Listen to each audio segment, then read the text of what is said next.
My name is Hal. I'm the lead blockchain engineer at TrustToken. TrustToken is the team behind TrueUSD, a top 50 market cap cryptocurrency and stablecoin. And I work at the application layer of Ethereum, building smart contracts in Solidity and integrating them into full stack solutions. I want to thank Joseph and Jay for giving me the opportunity to speak today, and the Avalanche team for helping put together MoneyDance. I first heard about Avalanche about 1.5 years ago in San Francisco at Starfish Mission, and it's really exciting seeing the progress they've made in that 1.5 years. And yeah, today I'll be doing some hands-on coding to kind of end the day, and I'll be working on the Avalanche C-Chain, deploying a smart contract to the C-Chain testnet. Yeah, so the C-Chain is, it's basically an instance of the Ethereum virtual machine that's powered by the Avalanche consensus. What excites me about the C-Chain as a Solidity developer is that I can use all of the same tools that I'm familiar with to deploy contracts onto this network and have them have some faster block times. So yeah, the contract we'll be building today is pretty simple. If anyone is familiar with wrapped Ether, it's a really popular way to represent the value of Ether on Ethereum. And basically, you can deposit Ether into a smart contract and have it adhere to the ERC-20 standard, which is useful for swaps, DEXs, a bunch of reasons, since like native Ether is not treated in the same way as ERC-20 tokens are treated. So what we're going to build today is basically wrapped C-AVAX. So we're going to write a contract which takes the C-AVAX token and wraps it into the ERC-20 standard. And I'm just going to get right into it.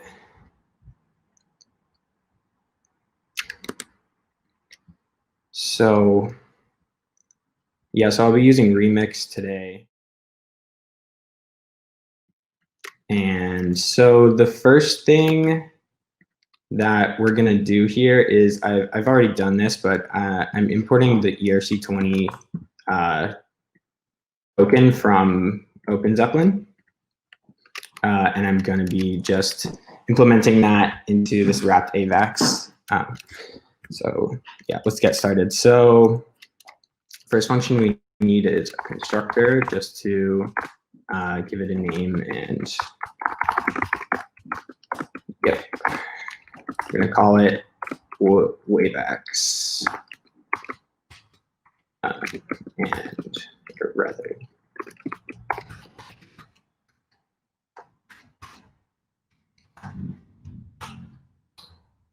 okay.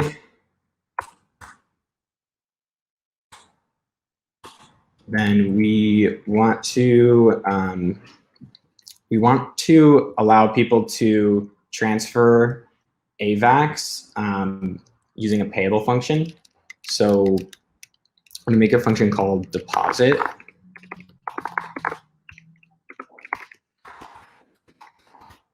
And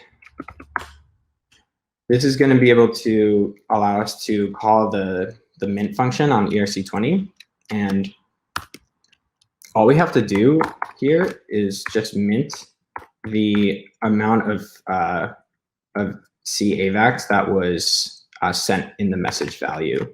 So we can mint towards the sender.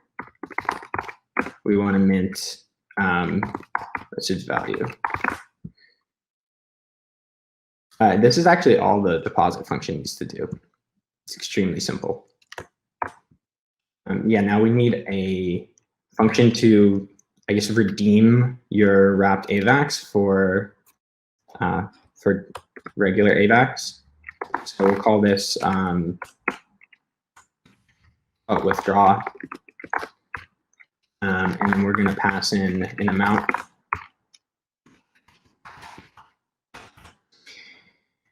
Yeah, so for this function, we want to burn the tokens for the amount that they have. Well, actually, we check the balance first. So we put in a required statement. We would say balance of sender greater than equal to the amount.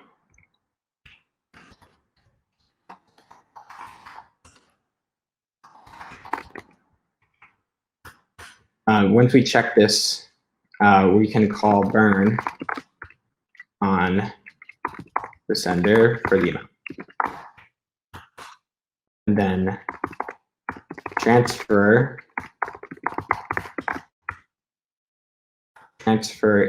C AVAX to their account. So we just need to do amount. Sorry.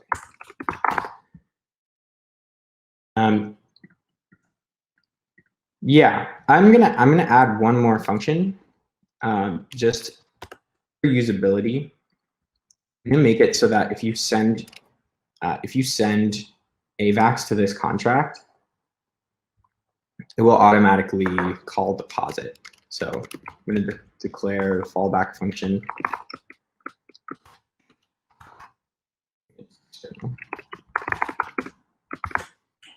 And we're just gonna call deposit.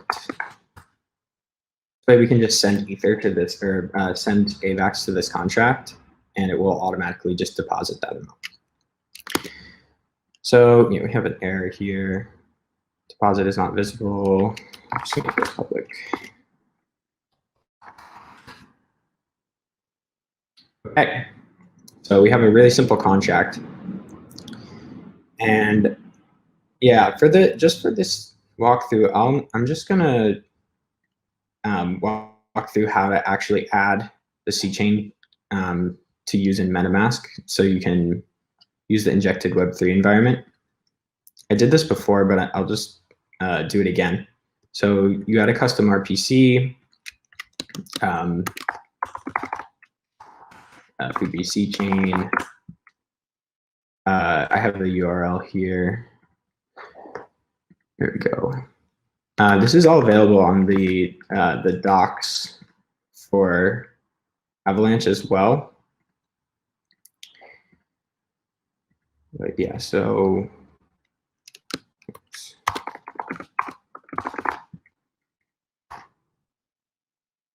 it already exists. Well, I'll just walk through it, and then I've already added it. It's the same thing. You add the chain ID. This is going to tell you to, I think it needs to be 3. This is all you have to add. But since I've already added it, I'm just going to use the existing network.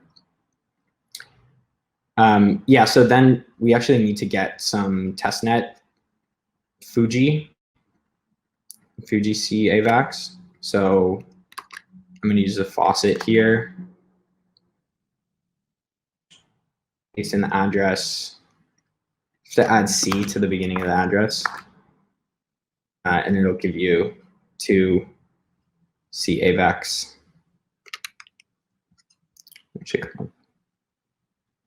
There we go. We called it Fuji, but it's not really Fuji. So now we can use Remix to deploy to this this custom RPC. So I'm just gonna call deploy. It is. And confirm the transaction. And there we have it. It is on the testnet. So now what we want to do is we can mint ourselves some wrapped AVAX by just sending AVAX to this address. So just send 1.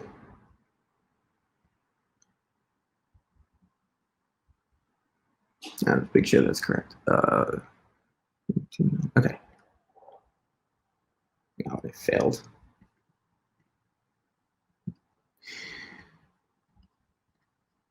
Okay. So just for showing purposes, I'm just going to switch off. It's the downside of live coding. Well, I did deploy this older contract. It seemed to work. I'm just going to cheat a little bit here.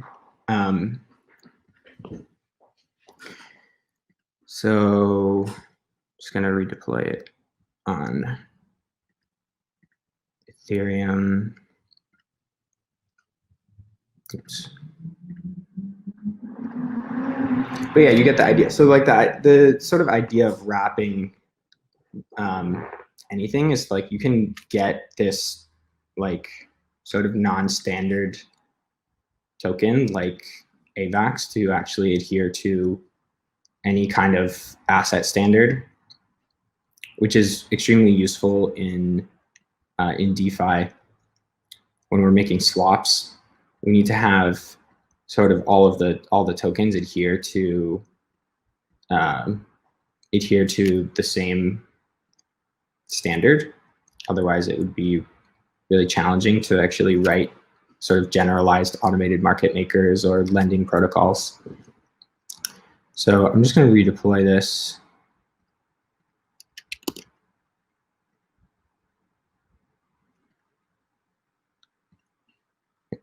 Okay. And I'm going to send some ether.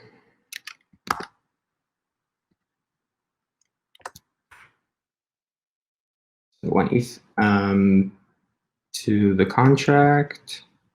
Okay. Oh, I need to use injected Web3.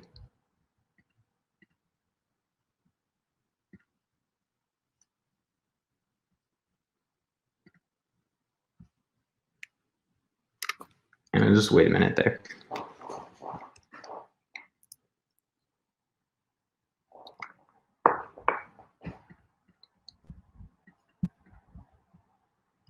Okay. Just send some ether to the contract.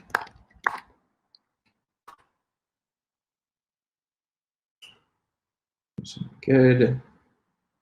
Okay. So once this finishes, we're just going to check the balance. And we should see that we have a balance of the AVAX tokens. Actually, I can go ahead and add this. Just add it to MetaMask.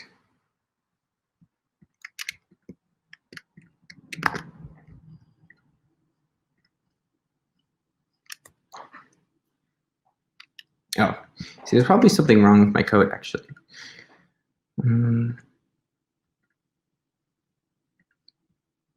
It's the benefit of live coding. Let's see.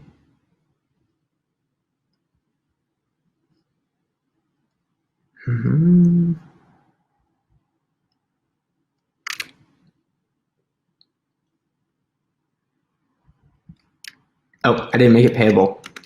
Nice.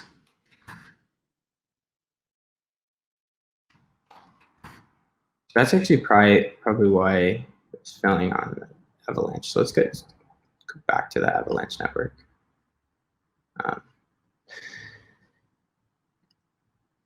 Cool. So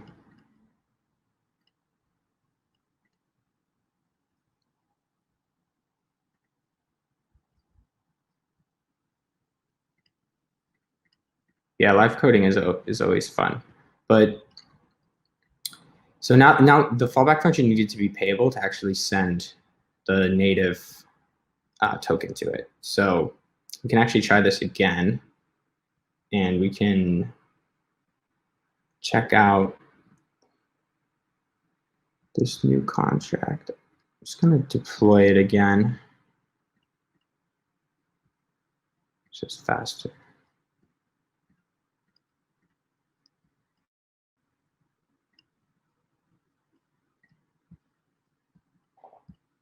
Probably don't need to use that much gas. Okay, let's try this again. So we're on the AVAX testnet, the C-Chain. I'm going to add this custom token. So we can see that we now have this wrapped AVAX token in our wallet. And I'm going to send some testnet tokens to the address.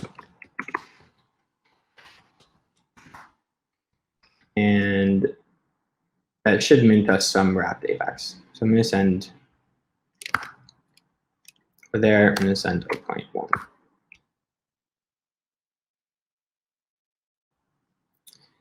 Okay, confirm the transaction, and we failed again.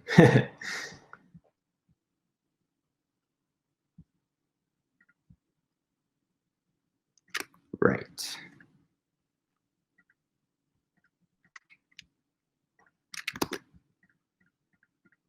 This should work.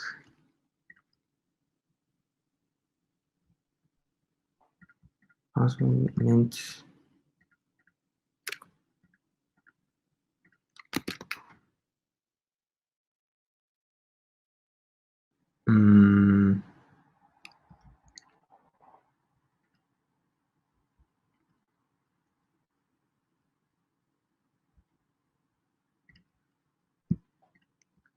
Try one more time and wrap some just to show that it works.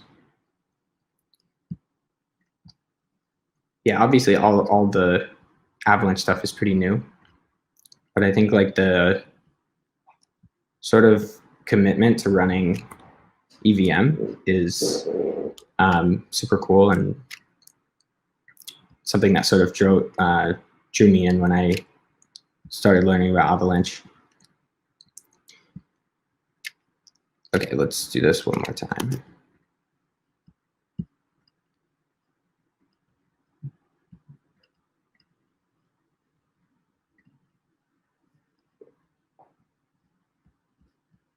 Oops.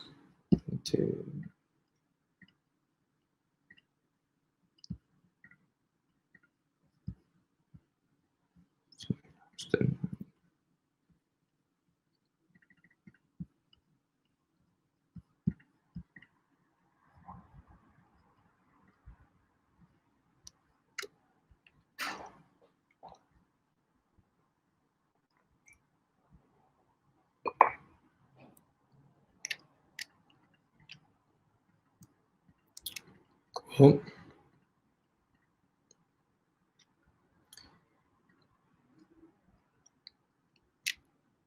Let's get this here and send some ether to it.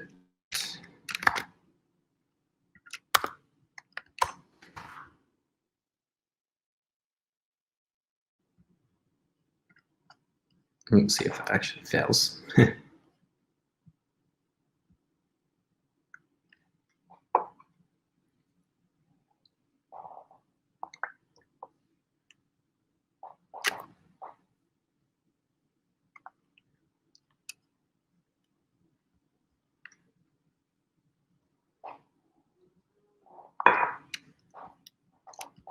Yeah, once we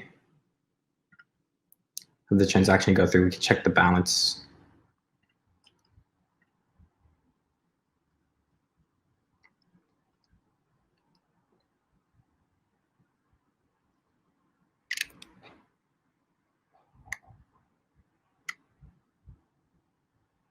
Okay, confirmed. We can check it. Boom. So we have a balance now of the wrap tokens. And I'm going to go ahead and withdraw it to show.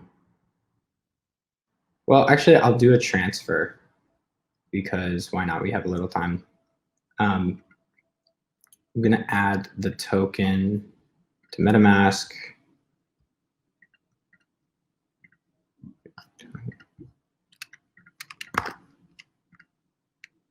We see we have a balance, and I'm going to send it to the Avalanche account. I have so many test wallets here. Okay, so I'm going to send my full balance. So now we basically have represented the network token as an ERC20 token. So we can, add it to MetaMask as a token, transfer it, and have it be compatible with that token standard.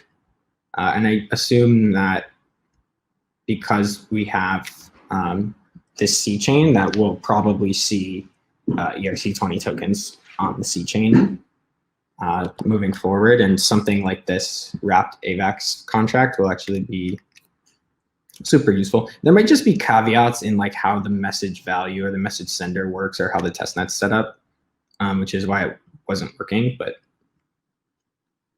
I think as Avalanche kind of grows, we can build more dev tools and sort of work together to support people like me who are building applications, building at the application layer as opposed to at the network layer. Okay, so we've sent to our other wallet. I'm gonna pop open that wallet, and we should be able to see this token in here.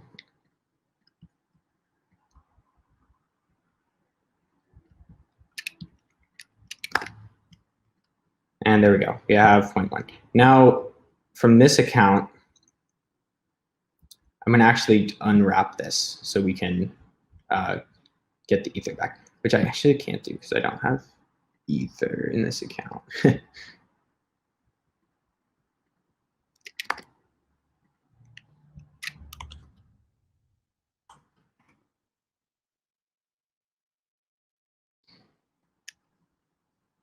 So we'll go back to this account. We'll see we have 0.1 just because I sent it from the other account. But once we get that that token, there we go. We're gonna unwrap the ether here, and we'll see it goes to 0.2.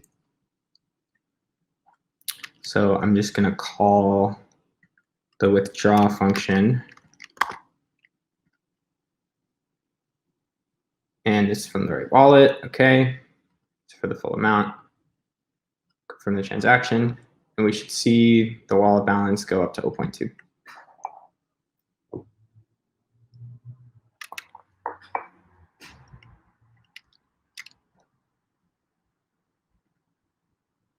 And there we go, unwrapped. So yeah, I'm gonna just stop sharing, just talk a minute, and then we can wrap up the day. Yeah, I'm really excited to see everyone in person and start doing some workshops in person. But I think for a 30-minute workshop, some live coding is always fun. To get hands-on, show how to deploy contracts to the C-Chain. And yeah, I want to just thank Avalanche and the hosts for having me.